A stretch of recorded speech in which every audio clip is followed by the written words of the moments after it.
I take vacation very serious. How serious? Stay tuned.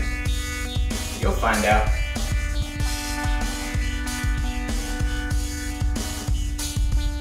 So I'm sitting in my doctor's office, less than 72 hours away from a trip to the West Indies. And he tells me my kidney stone hasn't passed, but could drop any moment over the next week. Now, if you've never had one, they say having kidney stones is the male equivalent of childbirth. And I'm not talking C-section here. Well, I can't vouch for that, but I can say that I have broken several bones, and in the case of this finger, had it crushed under a weight. And when the doctor decided to pull the stitches out too soon, had it pop back open in a spray of blood. And nothing. Not the split finger, not the broken bones, none of them have come close to the pain I survived from that freaking little stone. And I am not kidding. Only that good old morphine drip settled me down. So I'm sitting there and picturing this thing trying to pass while I'm flying over the Atlantic Ocean, or worse, after I actually get to the West Indies and I have to try and find some place for them to treat me. Now, I'm not saying that the medicine in the West Indies is horrible. I don't know. I admit that. I don't know. But the point is, I don't want to know. So I voiced my concerns in the most eloquent manner I could think of that wouldn't cause security to enter the room. And we agreed that an outpatient procedure was in order.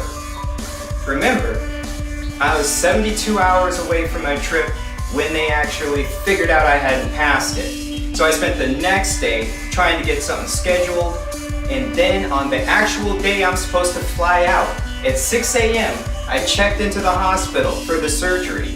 I was discharged just before 1 p.m. And right about midnight, I was safely tucked away on the plane post-procedure with my doctor-prescribed high-octane pain medication in hand. Now, I can't say that the procedure didn't affect the trip at all, but I did manage to have a really good time in spite of it all. But the point of this is, it wasn't just my health that proved to be a challenge on that trip. My camera decided to take a dump on me as well. You see, I found out after I got there that the image sensor in my camera was crapping out on me. So every photo I took was part act of faith and part absolute refusal to be sidelined by all this bad luck. So I soldiered on.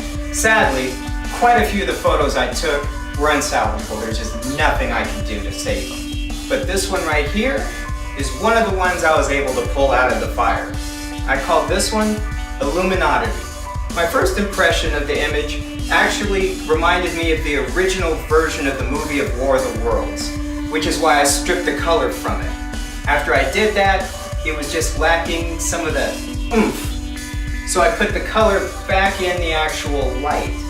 In making corrections, I admit, I saved some of the mixing pixels courtesy of my lousy image sensor in my camera. And if you look closely as a result of that, you can actually see some scan lines in the image that come across horizontally. These I left in as kind of an homage to a couple of my favorite all-time shows, The Twilight Zone and The Outer Limits. Two of my favorite shows, mostly because the different episodes would challenge perception and our idea of reality. So if you're interested in purchasing this original signed copy that's printed on metal, you'll find a link to buy it in the show notes below.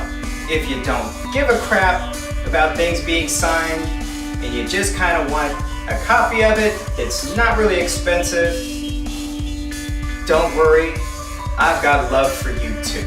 You'll find a link below to a site where you can buy copies of the image as postcards or photographic prints, or you can pay and have it framed.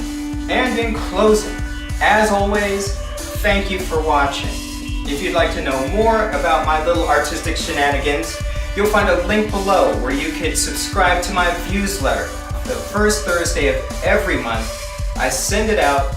In it, you'll see a little bit of background on one of my pieces of fine art. You'll also get a little bite-sized story that you won't find anywhere else, and you'll get caught up on whatever it is I have going on that month.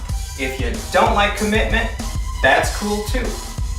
If you feel like it, you could always come back here next Wednesday for the next episode of the Wednesday Dossier.